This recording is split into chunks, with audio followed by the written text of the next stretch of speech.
In today's video, I am going to teach you how to create a pivot table using an Excel macro. We will start by setting up your worksheet so Excel knows exactly what data to analyze, and then we will build the pivot table layout you need. Take a moment to follow along with your own screen and make sure you are using the same worksheet that contains your data. First, click any single cell inside your data range.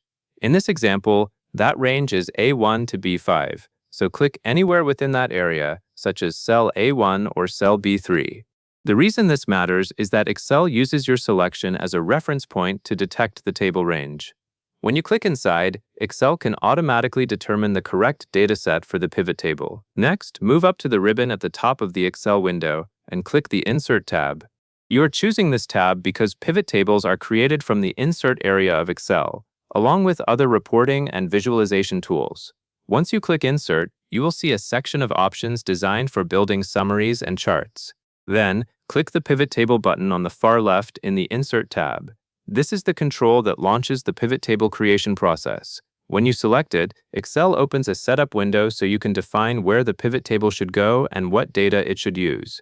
After that, you will need to choose from Table/Range from the drop-down menu. This step tells Excel to use the data range you already selected, and it is the standard approach for creating pivot tables from an existing set of values. When you see the drop-down options, click the one that says From Table/Range, so the next dialog box can configure everything properly. Now, look for the pop-up dialog box that appears and select Existing Worksheet.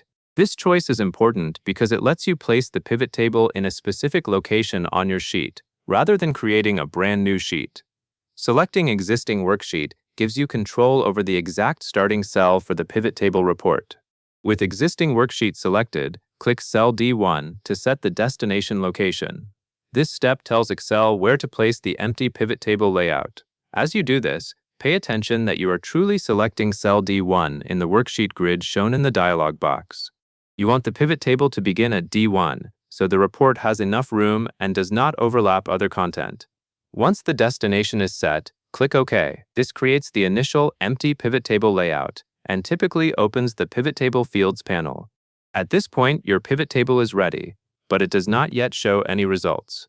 You will now add the fields that control what appears in the report and how the data is summarized. Finally, drag Category to the Rows area and Sales to the Values area in the Pivot Table Fields panel.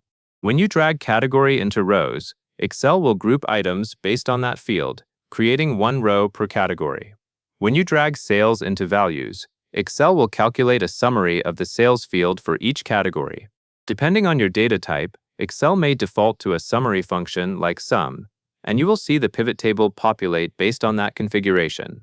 Take a quick moment after dragging both fields to confirm that the pivot table now displays category entries down the rows and the summarized sales figures in the values area. If everything is placed correctly, the pivot table should be fully generated from your original range. And that covers everything you need to know. That is all there is to it.